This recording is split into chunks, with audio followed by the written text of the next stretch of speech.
Well, we're now on to chapters 7 and 8. At the end of chapter 6, we had a possible division between Kathy and Heathcliff. Kathy, after the attack, has been taken into Thrushcross Grange. So as you enter into chapter 7, Kathy is returning from Thrushcross Grange back to Wuthering Heights after she's recovered from her injury. So what day is she returning on? And what's significant about that day? So she comes down from the carriage returning home, and we get this idea of her having changed in some way. Is it just an exterior change? Is it interior? Our wild, hatless little savage has become a very dignified person. So what does that mean? As she finally sees Heathcliff, what is her response to Heathcliff? Does she see him in exactly the same way? Does she spurn him in any way? How does he react towards her? What does he say? What's significant about his statement, "You needn't have touched me.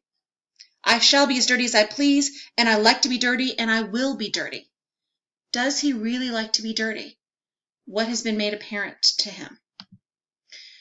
We get into the idea of fairness and unfairness, and not just in the sense of justice or giving something equally, but literally the idea of your skin being fair or not being fair. What does it mean to be dark and light in this story? So we have a very almost pitiful Heathcliff coming to Nellie saying, "Nellie, make me decent. I'm going to be good." What does that suggest to you? Do you feel sympathetic with Heathcliff at this point?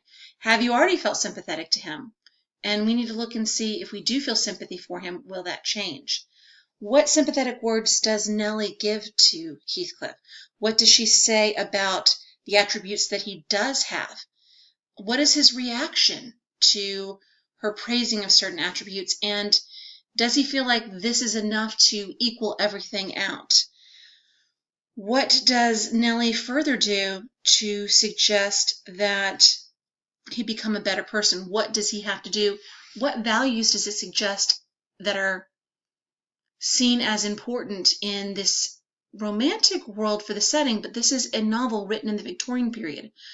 The proper Christian behavior, humility, acceptance, goodness, innocence, forgiveness. These are all things highly prized in this sort of Victorian moral landscape.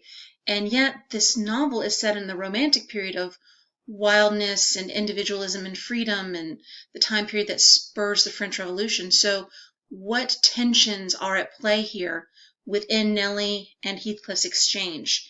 What values are being touted as important?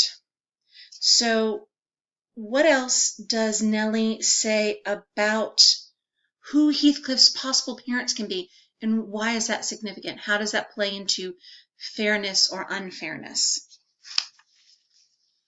Eventually, Nellie sort of encourages Heathcliff to get himself together, to go down. He's been sort of forbidden to take part in the interactions, the holiday interactions between Kathy and the Linton children, Isabella and Edgar. So what happens when he goes down? What is said about him and what's his reaction? Why does he take a turin of hot apple sauce and throw it? Who does he throw it at? Is that really the object of his anger? What is he really angry about?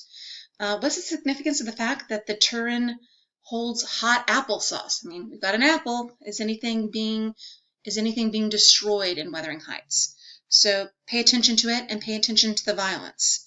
Remember, violence is symbolic of other things, not just violence itself. What does Heathcliff want to do more than anything else? What does he say, or rather, what does he mean when he says, "I'm going to settle how I shall pay Hindley back. I don't care how long I wait. If I can only do it at last. I hope he will not die before I do." What is Nellie's response to that statement? What does she think about how Heathcliff changes or doesn't change his mind on this idea? So we end chapter 7 with an actual interruption in the story. Nellie Dean talks directly to Lockwood about herself. What does she say about herself? How does it connect with books? And why is it significant? Why does Nellie feel the need to even bring this up to Lockwood? As we go into chapter 8, how far ahead in time do we jump? Who is this last of the ancient Earnshaw stock? And what happens to Francis? And what is Henley's response to this?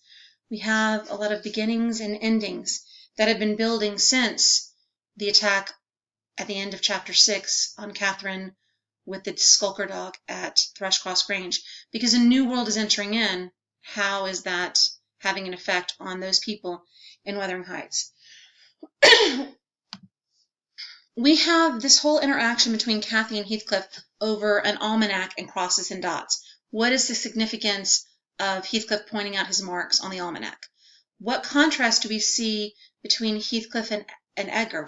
What contrast does Nellie suggest that Cathy sees between the two?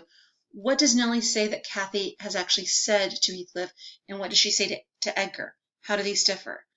What interaction, what event happens between Nellie, Cathy, and Edgar? What does it tell us about Cathy?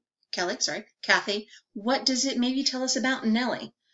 And then there's a very interesting image that Nellie uses describing Cathy and Edgar at the end of the chapter. Why is it significant? Now, as always, be on the lookout for violence. Be on the lookout for threats of violence. Why does everybody sort of scurry off at the end of the chapter to be out of the main areas of Wuthering Heights? Who is returning, and why would everybody want to be out of the way? So again, keep this in mind, and I hope this helps you with your reading of Wuthering Heights.